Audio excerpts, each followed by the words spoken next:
जय श्री राम, जय श्री राधे कृष्णा। ऑनलाइन ज्ञानवन में आप सभी का स्वागत है। बंधुओं, आज की कहानी एक गरीब किसान की कहानी है।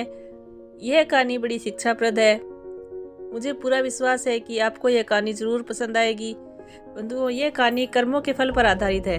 तो चलिए कहानी को शुरू करते हैं। यदि कहानी आप लोगों को अच्छी लगे तो वीडियो को एक लाइक करके चैनल को सब्सक्राइब करने की कृपा करें। एक बार की बात है, एक गांव में एक गरीब किसान अपनी पत्नी के साथ रहता था। उसके पास एक गाय और थोड़ी सी खेती के लिए जमीन थी, जहां वह दिन भर अपने खेतों में काम करता, तब कहीं जाकर उसे खाने के लिए अनाज मिल पाता था। इस तरह से किसान अपना किसी तरह जीवन गुजारा करते थे, जिस कारण से किसान की पत्नी हमेशा अपने भाग्य और भगवान को कोसती रहती थी कि ना जाने किस जन्म का पाप इस जन्म में भरना पड़ रहा है, जो कि गरीबी में जीवन जीना पड़ रहा है। पत्नी की बातों को सुनकर किसान मन ही मन खुद को और अपने भाग्य को कोसता रहता था। न जाने कब उसके किस्मत की लकीरें बदलेगी। एक दिन की बात है, दोपहर का समय था। किसान खेतों से आकर अपने घर पर अपनी पत्नी के साथ खाना खाने जा रहा था। इतने में एक साधु महाराज भिक्षा मांगते हुए उसके दरवाजे पर पहुंचे और भिक्षा मांगने लगे। तो इतने में किसान घर के बाहर आया और बोला, साधु महाराज, हम पहले से इतने गरीब हैं और किसी तरह अपना जीवन गुजार रहे हैं, और ऐसे में हम आपको कहां से दान दे। हमारा साथ तो ऊपर वाला भी छोड़ चुका है। गरीब किसान की बात सुनकर साधु महाराज उसकी स्थिति को समझ चुके थे और बोले, क्या तुम सच में अपने को गरीब मानते हो? ईश्वर से तुम्हारा विश्वास उठ गया है ना? तो साधु की बातों को सुनकर हामी भर दी और किसान बोला, हाँ महाराज, हमारे साथ कुछ ऐसा ही है। अब आप ही चाहो तो आपके आशीर्वाद से शायद हमारी किस्मत बदल जाए। तो किसान की यह बात सुनकर साधु महाराज ने कहा, ठीक है, जैसा हम कहते हैं ठीक वैसे ही करते जाओ।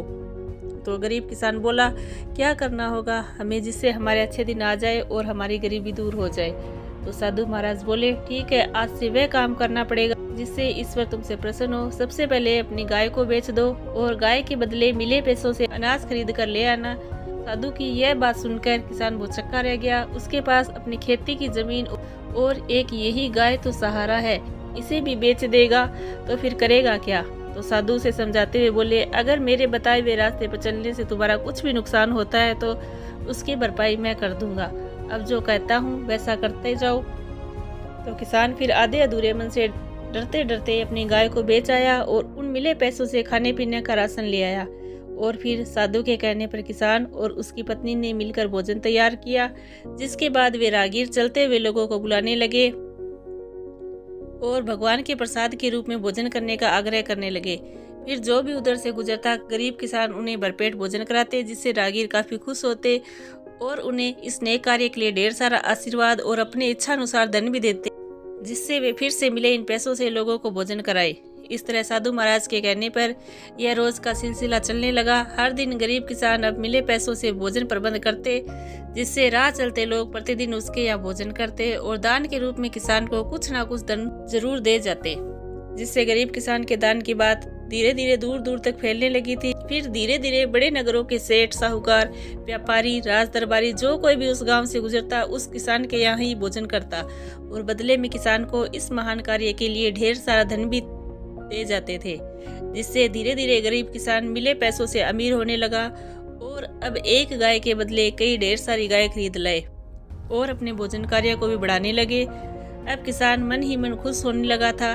उसे अपने बदलती किस्मत पर भी भरोसा होने लगा था, जिसे देखकर साधु महाराज किसान का हाल पूछते हुए बोले, अब बताओ, तुम भी वही गरीब किसान हो, यहाँ भी दिन रात मेहनत करते हो और ईश्वर के बताए गए पुण्य के मार्ग पर चलते हुए लोगों को भोजन कराते हो, जिससे अब ईश्वर भी तुमसे प्रसन्न है।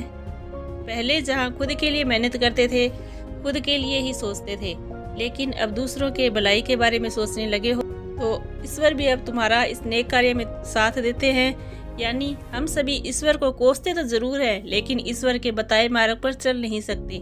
ईश्वर से पाने के लिए हर कोई इच्छा तो रखता जरूर है, लेकिन पहले ईश्वर के आशीर्वाद पाने के लिए खुद को वैसा बनाना पड़ता है।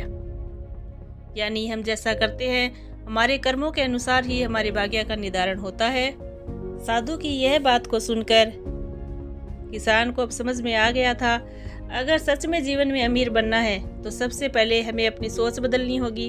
अपने लिए तो हर कोई जीता है, यदि हम दूसरों के लिए जीना शुरू करते हैं तो ईश्वर भी हमारी सहायता जरूर करते हैं। इस कहानी से हम सभी को यही शिक्षा मिलती है कि हमें अपने भाग्य और किस्मत के भरोसे रहकर खुद को कोसने के बजाय लोगों के लिए यदि जीना शुरू करते हैं तो निश्चित ही ईश्वर हमारे साथ हमेशा होता है।